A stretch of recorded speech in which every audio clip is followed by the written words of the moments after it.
Marin Kitagawa might be anime's most ideal waifu, but why? Well, in this video, I'm going to analyze her character, and you're going to learn what separates her from other popular waifus. And my one goal today is that by the end, you have a greater appreciation for her as a character here. She's also kind of a pervert. Erotic video games and hentai are her thing, and those are the characters she loves emulating in her cosplay, which leads her to wearing some revealing outfits.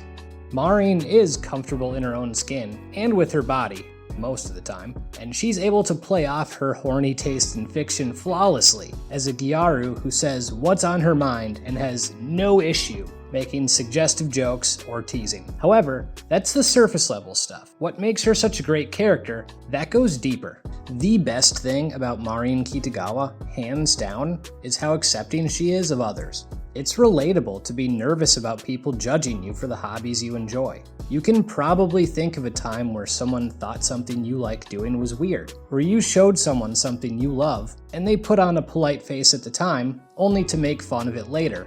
At her core, the most important value to Marin is that anyone is allowed to like whatever they want and without being judged for it. I think that especially in today's age, where people are more separated than ever, having a character who is so accepting is a huge reason for her popularity. My Dress Up Darling is surprisingly a show for men, watched primarily by men. And let's be honest, there was a time not that long ago that watching anime was considered weird, especially one like this, which centers around a dude who paints dolls and helps his hot classmate cosplay. So is it any wonder why anime fans would flock to the hot girl who accepts others despite their quirks?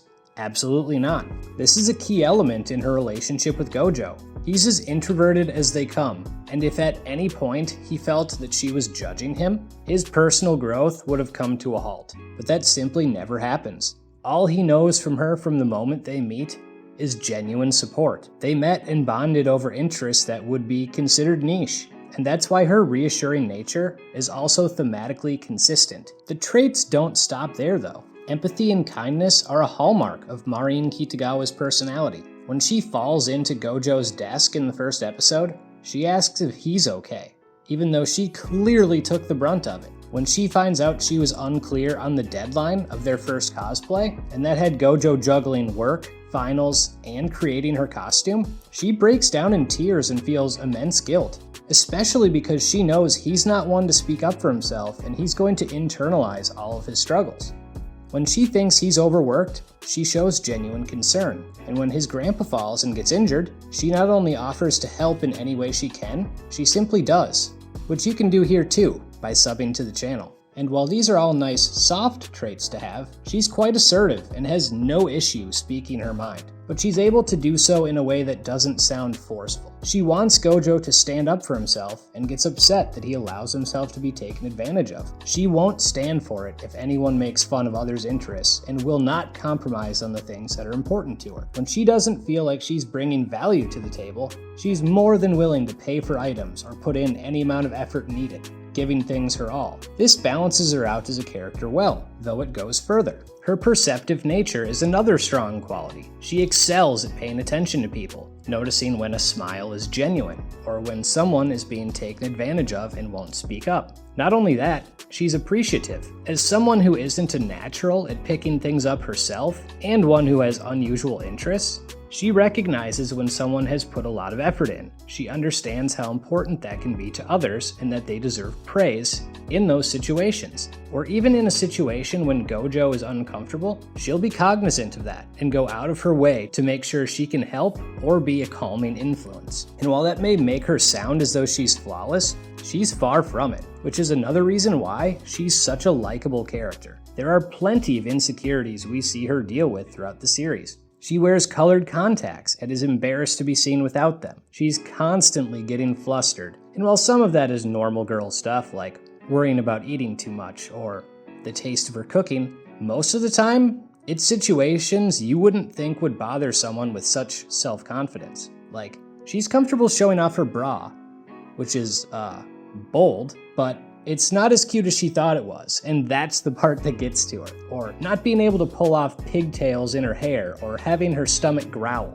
Those are the things that get to her. In fact, it's one of the things that's funny about the show. There's so many situations she's in that you would think she'd be embarrassed by due to the indecent nature of it, only for her to be completely comfortable, and then something minor is what gets to her.